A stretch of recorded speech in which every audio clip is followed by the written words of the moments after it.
take it back to skinny dipping. For the Japan trip I'm going on later this year, the group is trying to plan an onsen, the hot springs bath, where you have to get naked. Wait, can you go to that? Because you have tattoos. No, that's the problem. We keep trying to like find ways for me to cover them up, or like hoping and praying that we find one that is like okay with foreigners, or like I can go up and like sign something saying I swear I'm not Yakuza. Look at me. Do I look like Yakuza to you? Please just let me into your hot spring. I'm not banking on it, but we'll see. Oh man, because it would suck. Because I really want to, but I'm not gonna like if I can't, everyone can go. I'll find a sake bar or something. I'll go onsen for all of us. Oh yeah, you're. I have no ink, and I must scream. I have no ink, and I must bathe. Welcome to onsen cooked analysis. Welcome to, and I'd like to actually welcome you all to a new segment called Liminal Real Estate. Because Hold you know on. what? That's this is now a strong. subgenre we're going to end up exploring a lot. I'm pretty sure because it's in vogue right now. Hold on. That wait. liminal realtors like LLC? No, that's fucking strong. Liminal Realtors LLC. Dude, that okay, sorry, continue. Yeah, well, we're your liminal real estate agents. I am David. You have Kaela. Hi. And you have Abysmii. What's up? And Abysmii has had some experience there. You've had some experience there. But last time we started our real estate... In the liminal spaces? In the liminal spaces, yeah. Well, I mean, last time... I get out of my bed and I stare down the hallway of my liminal space trying to go to work. I feel like the most common liminal spaces for me is like going into an office building. It's really? Usually an office building. Yeah. That was my, like, when the back rooms green text got posted, my immediate thought was take your kid to work day back when my mom worked in, like, just giant fucking cubicle hell. And just sitting around and you look around and you're a tiny, human. So everything is just a weird maze of repeating cubicles. Like, that's the immediate thought I've always had that I associate with back rooms and liminal spaces. I once made a joke to David, like, that I feel like IKEA if done correctly, could be a complete, absolutely fit that liminal space. Another one, too, but this appeals to me more just because I'm a book nerd. Like libraries or like those bookstores that just have shelves upon shelves. It's a very, very long library. Yeah. I can see that too. Or a bookstore or something like that. Yeah, no, I like that idea. I mean, one of the images that floats around that's really popular is it's like an old Borders bookstore that's in the middle of being closed down forever, and it's just this empty Borders with like weird signs, and that's been a popular image in the greater sphere of popular liminal space images that are being shared around. I got to tell you, Borders, when they were closing down, I would just rated all of them bitches because they had CDs upon CDs that were real cheap back in the day. Oh, I was a book person. I was like, okay, I got to get as many books before they go. Oh, we were all there. We used to have one at the local mall where I grew up, and that's long gone. But then again, we also had a Wizards of the Coast store, and that's gone too. So. Another, actually, if I'm going to recommend something that's liminal space thing that hasn't been spoke about on the show, I'm going to recommend Christmas in the Backrooms by the Stupendii. they sing... it kind of sounds like Holly Jolly Christmas, but it's Christmas in the Backrooms. No. It's actually pretty clever. Yeah. But they do good stuff, honestly. Yeah. Are we reading the story for real now? Yes, we are. Yes, sorry. I'm gonna go get another drink. Okay, you do that. I'll get the link posted. We'll edit around it. I like the imagery. Me too. This looks like a creepy apartment that almost looks like a like the picture associated looks like a apartment complex mixed with a prison. Oh yeah. It kind of does. I mean, that feels very liminal in itself. I mean, you see those like weird like interior hotels. Oh, hotel rooms are very, yeah. I know, hotel hallways. Oh my God. Well, listen, I mean, it's such a weird trend right now. It's not one I can really like jump on in terms of like, oh my gosh, it's so creepy, or I don't think of it as creepy. I think they're fascinating in the same way that like whenever I look into an empty store. Yeah. Like a store that's been gutted out, and now you're just looking into it, and I just think to myself, I kind of want to rollerblade around. Like when you look into like an abandoned Sears or something. Yeah. Abandoned malls are perfect examples. Oh, for sure. Actually, so funny enough, for the longest time, there's a mall near that we used to live nearby that just became abandoned over time. And every time we visited it, it had like the ugly ass carpet. And I'm like, I swear to God, this is just a zombie movie waiting to happen. Like there was hardly any people around. It was so dead. And then I think we actually went in at some point during the pandemic. I think we did, yeah. I can't remember why. Was it to get something or? Was it to get Animal Crossing? No, because we downloaded Animal Crossing. Oh, okay. There was another game. I think was it? It wasn't. I think it was another Twitch game of some kind.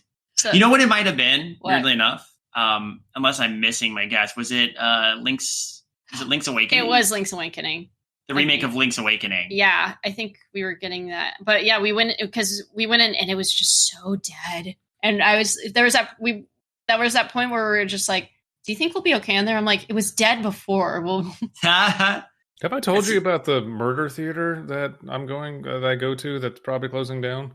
No. It's a Regal Cinema, I think. And they recently announced that they're closing like 7,000 locations or some shit. But it's like, I saw Barbarian there, for example. Oh, nice. So they'll occasionally show like interesting shit.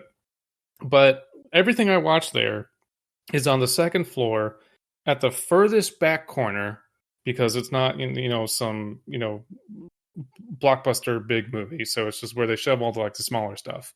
Yeah. And so I have to go into this mall, go into the theater, get my ticket, go up 2 escalators, turn left, go down this really long hallway, and then take another turn. And then I get to my actual viewing room.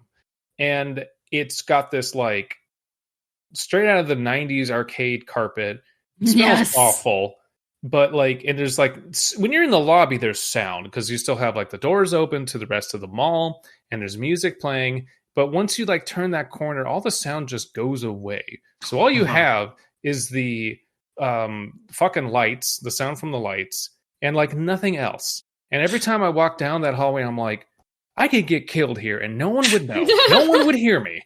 And every time, it's so fucking eerie. And I'm kind of sad that it's going away because it's a really fun little ritual. Aw, that's unfortunate. Kind of reminds me of a theater I used to go to where you'd go in the lobby, and the lobby was pretty normal, but then you'd go off to your left down this one corridor, and that corridor, I always felt was something out of someone attempting to recreate Star Trek, because it was this light tunnel with flickering lights. Ooh.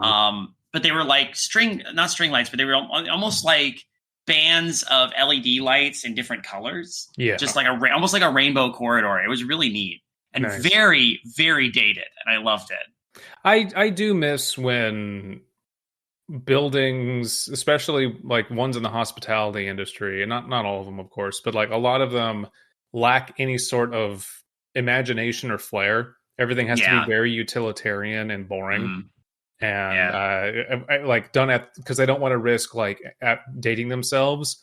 But if if the nostalgia fests that we keep having every decade should tell them, just do it, because standing out is better than blending in at this point. Okay, I got one more liminal space idea before we delve into this story. Yeah. Technically, now that you bring up trying to utilitarianism or whatever, those oh my goodness, why am I blanking? The suburban neighborhoods that are just all the houses look exactly track homes houses. Yeah, and they look all exactly the same, but then there's rows and rows. So there was actually a recent movie that kind of addressed the maze of houses and that sort of. It's a creepy movie. I might need to. once I figure out the name of it, it might be a good Jameson tapes actually. I was just thinking about the, and I was also thinking in terms of creepy image about houses that all look the same and it's just completely uniform. But then there's that unique form of decay. There's the way Cabrini Green looks in the second Candyman movie. Yeah. Now that's a really good visual. Okay, let's stop our ADHD bullshit now. It's not a long story. We can talk. Well, I mean, so here's the reason I bring up, liminal spaces, liminal real. What did we say? Liminal real estate agents. Liminal real estate. Liminal Real Estate LLC is because we are picking up where we left off. Last time we read Beth's Golden Sea, but now we're going back to that same competition that was hosted by Corn Conic. And this was the entry from our friend ClericofMadness. We actually got another story that was also submitted for that. We have 3, so this is going to be a trilogy at least. And I have a feeling I'm going to make this a tag so that people who just want to look up all of our stories about like so-called liminal spaces can do that. But this one is called the final live stream of phanfan47. PHANFAN 47. So what order? Kayla, would you like to start? Sure. On October 31st, 2017, Halloween, YouTube user phanfan47 held his final live stream, PF as he preferred to be. Final live stream, period. PF as he preferred to be called, streamed urban exploration content on his now deleted channel. Although not much was known about him, discussions surrounding him and his final live stream have largely been scrubbed from the internet, along with any re-uploads of the video. Only a scant few recollections remain, along with a single still image from the last seconds of not only his video and presumably his life. So that is difficult because often urbex happens in places where you don't really have like good reception. So live streaming would be difficult. But we also did watch a video about that, or a movie rather, on the Jameson tapes. It's not out yet, but interesting premise. Can be done. Mm-hmm. How about you take it next? All right. PF never found great success or wide appeal online. This was most likely because his style of filming was often a vertical first-person perspective from a camera phone held shakily either in hand or on the end of a selfie stick as he traversed through the derelict asylums or rotting amusement parks. Nevertheless, he had a core audience of around 20 to 30 viewers. See, okay, bit of criticism. That's every fucking TikTok. So that would not prevent you from having a large audience. Well, this is... Yeah, I'm saying this is before TikTok, though. This was 2017. This is 2017. Oh, you're right. And the main thing that makes me go, like, I could get why it would pull people away is just the style. Everything being described about how it's filmed is making me go, huh! Oh, I hate vertical. Although that being said, like, there's little difference between that and Marble Hornets. True. So, we'd all just be watching going like, and Slender Man's going to pop out in 2 seconds. Yep. For his last live stream, PF started the video off by stating he was going to be returning to the now abandoned apartment complex he claimed to have lived in as a child. The video began at sundown in a sun-baked and cracked parking lot. PF took special note of all the vegetation in the lot, as his childhood recollection of the place was an empty place, almost devoid of greenery. He stated that he found this fact comfortingly ironic. What's the voice you're imagining for PF? Because with me, it's... hey guys, I'm now at my old apartments, and it's real hot out here. And that's the old palm tree. It's like really not charismatic at all. No, in a weird way, I'm kind of picturing Jacob the Carpetbagger a little bit. Just like, if you look over here, oh wow, look at this. And when during Halloween, sometimes there'd be a super spooky skeleton over here, but you could see how it's just overgrown. Me up as a skeleton, and I waited to pop out and scare people, and no one came. I watch a lot. I to be fair, I have watched stuff like this of like people exploring abandoned places, but usually the stuff that we watch is they're quiet while doing it rather than talking, which I appreciate. You can kind of just let it sink in. I mean, if this is live streaming, I get it. But you're talking with people.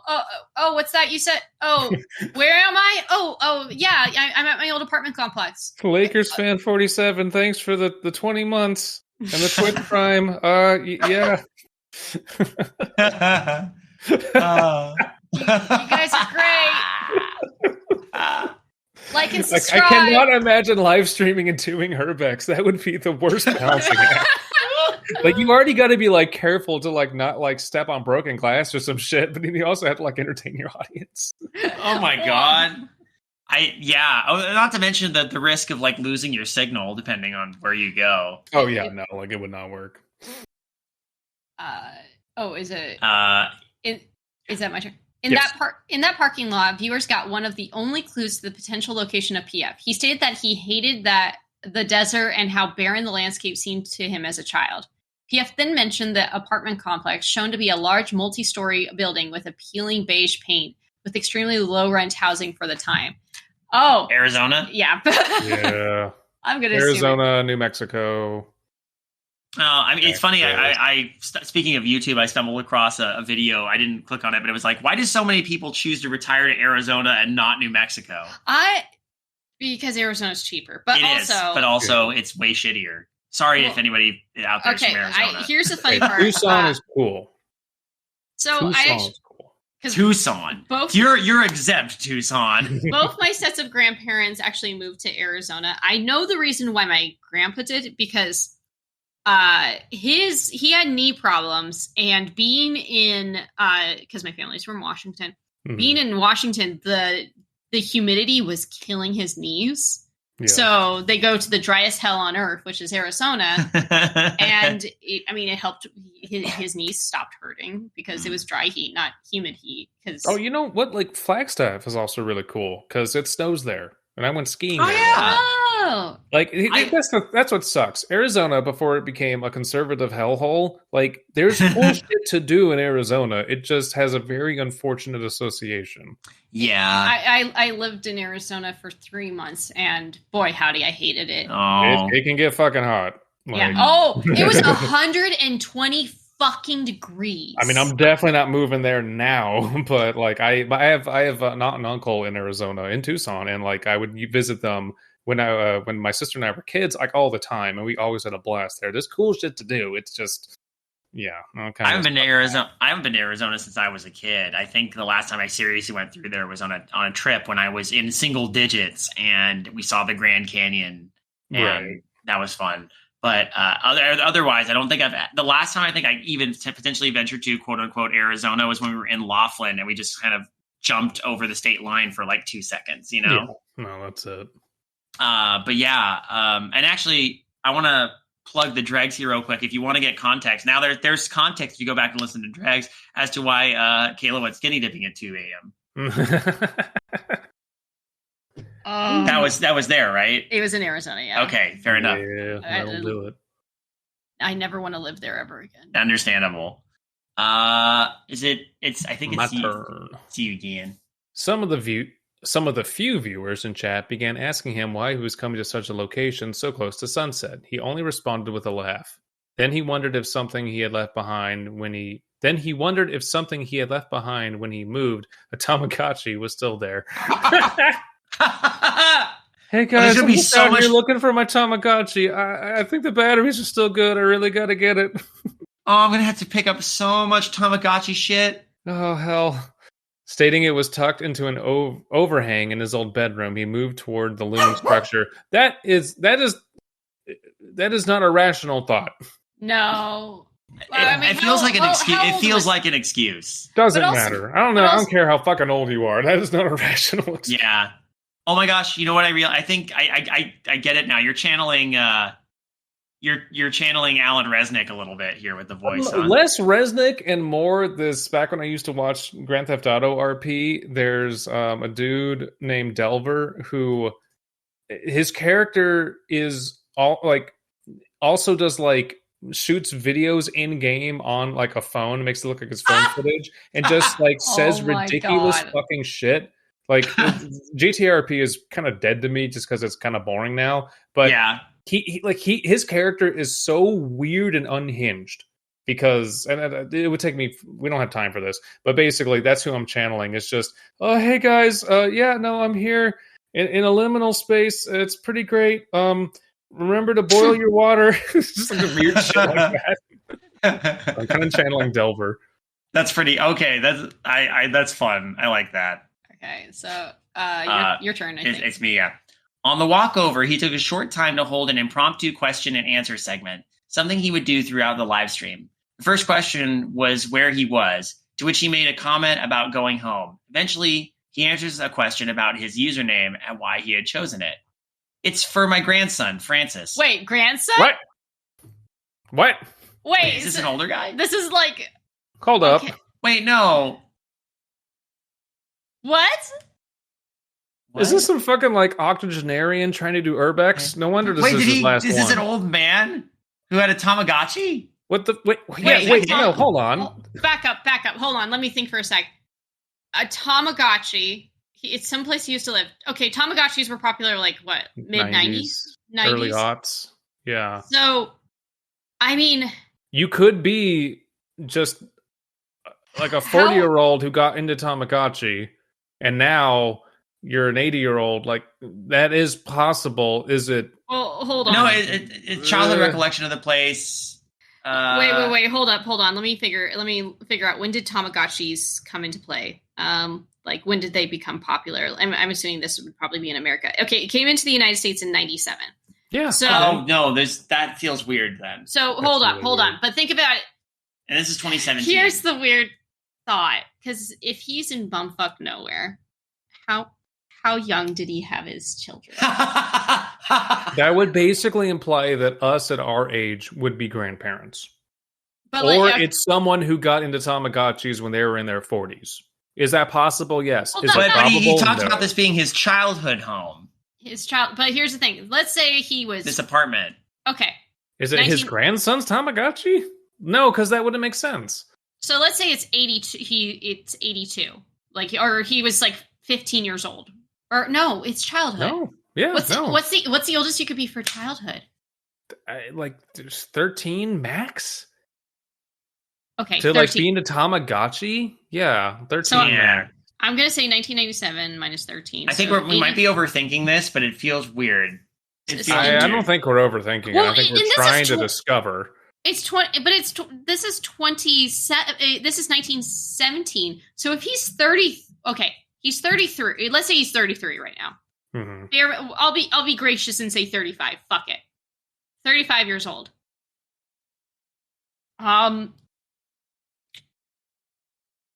You had your. I mean, unless he really was like a teenager, like both him and his kid were teenagers when. It could have been okay. So when he says his Tamagotchi, he could also mean maybe like his son's Tamagotchi, and he's just weirdly remembering it.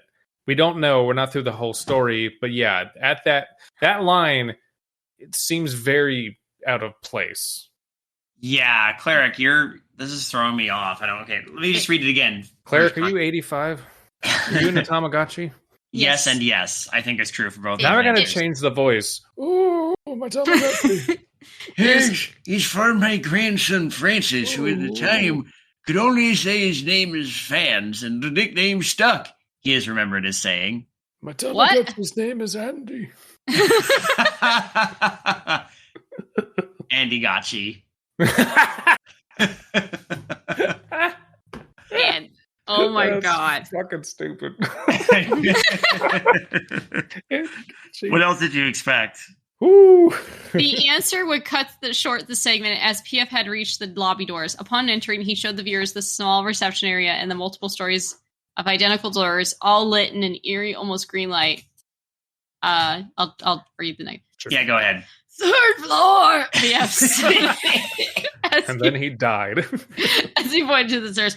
Used to love going up and down those stairs as a kid. Both mom and the receptionist hated that, he said, and as he showed the inside of the reception. No one left to get mad at me now, he said with a light laugh. With that, PF made his way up the winding stairs and stopped at the landing. He then leaned against the wall and answered. He leaned against the wall, because took he a deep needed to breath, breathe. He had to get his oxygen mask. and answered a few more questions before telling Chad a story. We moved. This place was cheap, so crime wasn't unheard of. A few apartments on the floor above us were broken into. Though nothing but food was stolen, my mom had the wise decision to get us out of there. So you're still living as his mom there when he had the Tomagatchi. His mom, who was 103. PF then angled the camera further up the stairs. I really shouldn't have come here, He said, his voice taking on a tone of worry, much unlike his usually upbeat personality. Okay, I would like this more if, like, his grandfather said, "My son, you must go and get my Tomagatchi." I trust this quest to you. His grandfather walks up, claps him on the shoulder, and goes, "Is it secret? Is it safe?" It belongs in a museum. Oh my god! I think you can read the next one, hun. Short. Sorry, Grandpa Henry. I'll get it. I promise. Oh. Where was I? Oh, sorry. I used to have nightmares about this place for years. Stuff like the person breaking in, snatching me up like my mother swore strangers would do, you know? He continued while walking up the stairs at a slow pace. I started urban exploration a few years ago because I wanted to see what it looked like and to see the decrepit remains of places where people would have strong memories. Sorry, it's so hard for me to do this. I invented urban exploration a few years ago.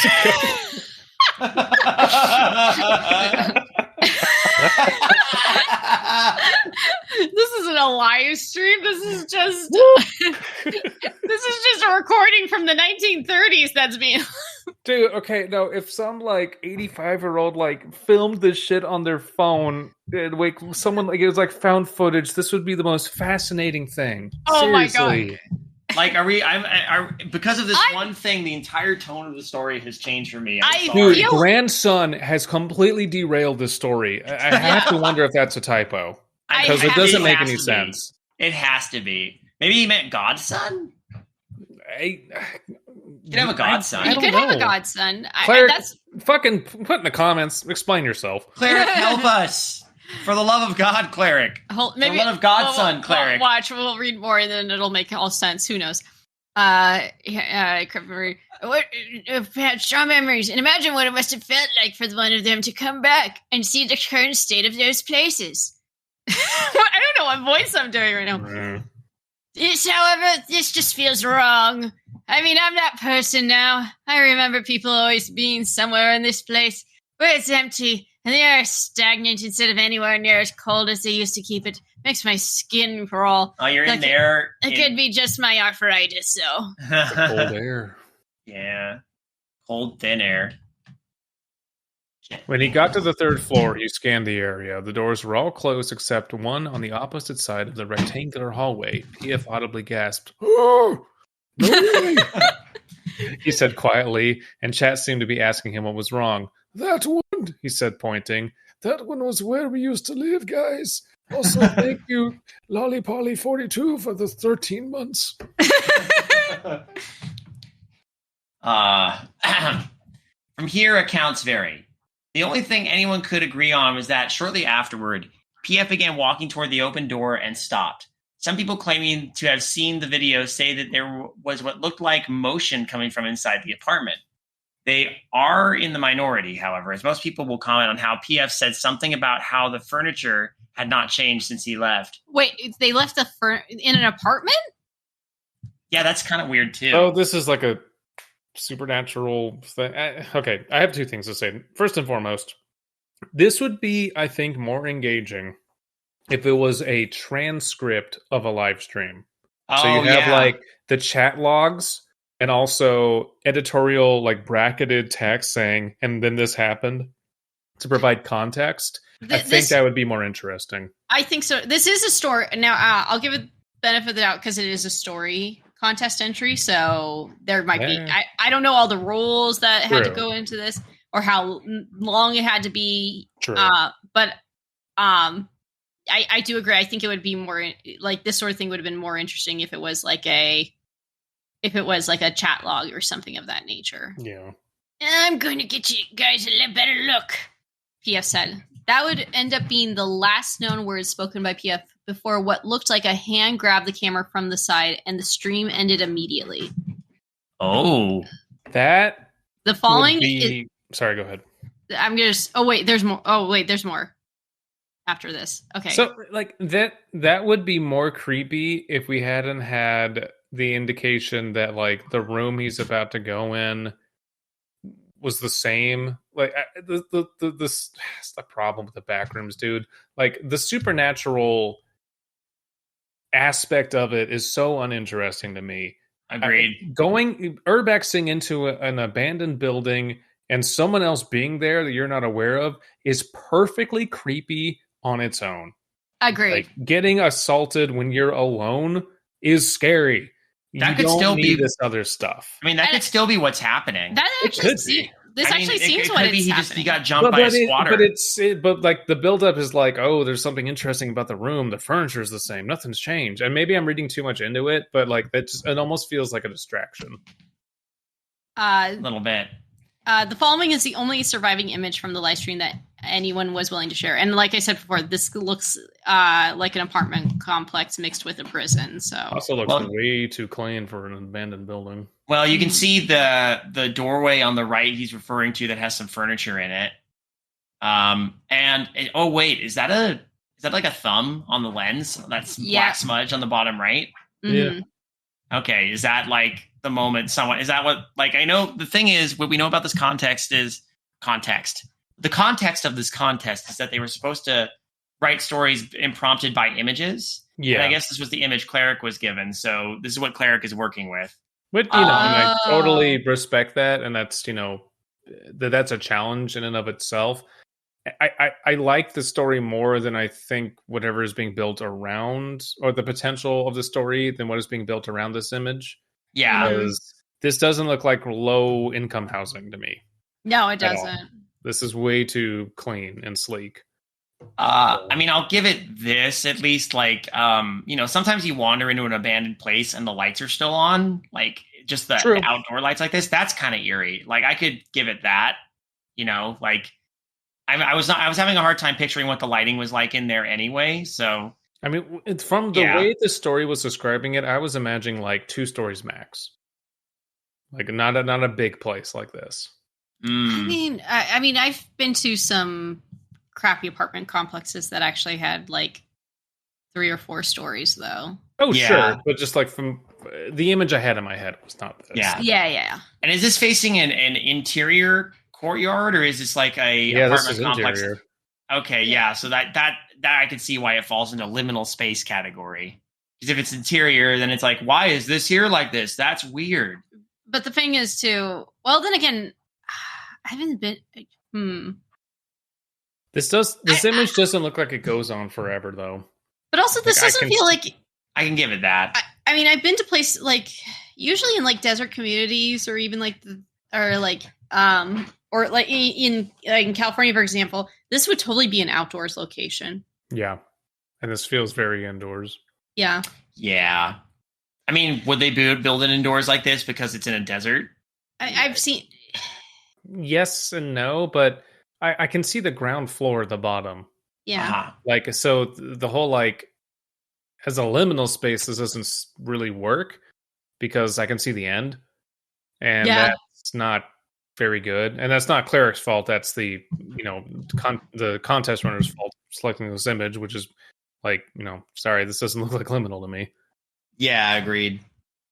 There's one last paragraph left. Yeah, take us home, Abysmii.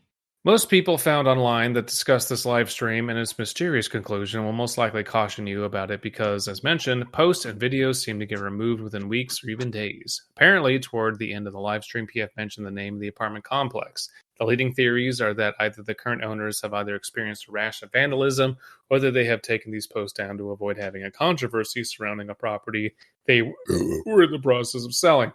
As such, any identifying information provided in the research of this matter has been intentionally withheld in an attempt to preserve this account. If any portion of this gets removed and you have read this, you will know why. Huh. I mean, for the most part, I like the fact that the horror is just, oh shit, something happened to this person and they got caught. And that was the last. Like Cleric got dealt a really bad image and had to build a story around it. Mhm. Yeah. Because I wouldn't know exactly what to do with this either, to be perfectly honest. Only thing right now I'm very confused by is the grandson. No, Cleric, you need to explain yourself. Cleric, please. Everything else I can get, and I kind of like they did talk about the rash of vandalism before that, so like it could be. I was living with this my doesn't mother. look vandalized. Well, the vandalism being like someone breaking in and taking food when he was a kid. That's theft, not vandalism. I mean, true. Okay, so yeah, I think he knew he was kind of dealt not a great picture, so he amped it up a bit more in the story. Because I feel like if there was no image, if the image was, let's be honest, if the image was not there, we'd probably be like, this isn't terrible. Yeah, no, it would have more points. But like, I don't know. If I had to write something from this image, I would, do it like someone's Hikikomori, and they, not because they like external societal pressures, but because they live in a liminal space and they don't know what to do, so they're just not going to go outside. Like, just rattling shit off the top of my head or something. Mm. But this is a tough image to work from. Yeah. Gotta say, Field of Corn, also not a liminal space to me. So I'm questioning the veracity of this contest runner. I mean, again, I get the effort of trying to get a lot of different images like that, but we're trying to find ones that maybe aren't as like discussed. But they're just like, I could. Why make it liminal space then? Just be like, here's an image, make something from it. Yeah. I don't know. And then of course the judgment, as I read a little below, feels like, while in my mind I think the first time a comment was made with Golden Sea, it kind of missed the point of what the strength of the story was. Yeah. Like, where's the monster that pops out? We didn't need to have a monster pop out. It wasn't about that. Mm-hmm. This, I could kind of get more of the criticism leveled at it, but I still kind of think, looking at the comment from the contest runner, it feels a little bit like, it gets a little bit nitpickety, but I also feel like it like reading it briefly.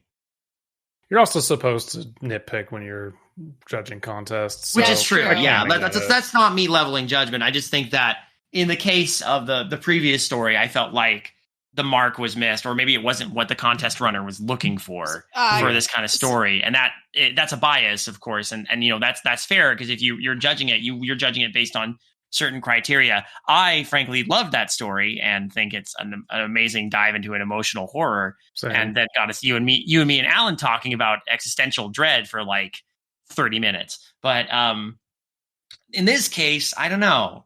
I think there's some bits of here that are just confusing and leave me kind of wanting. So yeah, Cleric did admit, like, he said that when he sent this, it does need a bit of spit shine, and it's also so. Well, first of all, tell me about the grandson, Cleric.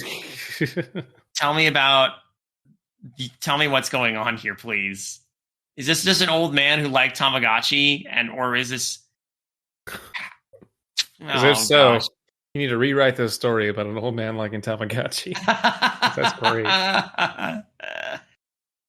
Who stayed with his mother until he was 40. Do we want to give this Precious rating? We didn't for the last one. That's true. Maybe we... Yeah, well, okay. I got an idea, and I wish I kind of retroactively would have done this for Golden Sea. This made me... What would you give the... Instead of freshness rating, what would you give the property posting?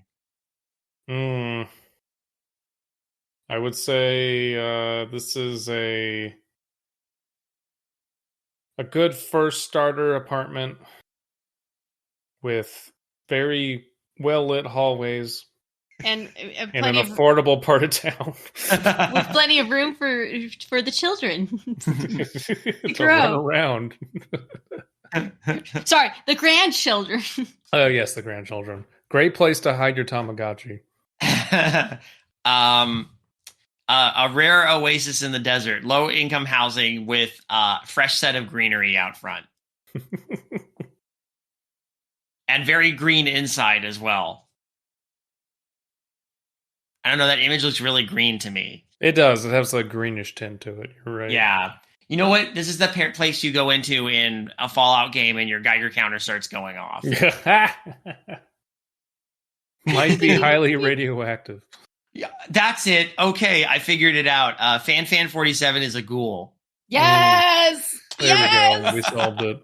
Yes! All right, Smooth Skins. I'm going to go explore this place from before the war when I was a kid. Wait, but it took place in Halloween of 2017. Shh. It's not important. I need to get my Tomagatchi. You know what? If I give it to those traders from New Aditum, they'll give me a lot of caps for it. If there was a quest where you had to go get a ghoul Tomagatchi, I would play that. Just saying. Holy shit. I'm going to take that into consideration for my tabletop Fallout game. Oh! Anyway. Okay, we got to talk about that after. We will. Because we have to invite Abby. Well, of course. We've talked about it before. But yeah. Future Maureen, you can keep that or cut around it. It's up to you. Yeah. Hey, Cleric, thanks for sending us this story. It was still a fun read. It was still fun. Thank you for introducing us to Old Man Urban Explorer streamer. Yeah. Old Man Tomagatchi. Old Man Tomagatchi. I love the fact, honestly, if there was an old man to being like, I'm going urban exploring. That would be fun because like the horror would be, oh my god, I hope he doesn't like fall and break his hip. This, like everything is just nerve-wracking. The whole time you're just watching like, oh my god, I hope oh my god, is this guy okay? And you just hear the like quiver in his voice. You don't even know what it looks like, but holy shit, you hope he lives. I'm gonna break down this window with a crowbar. Everyone wish me luck.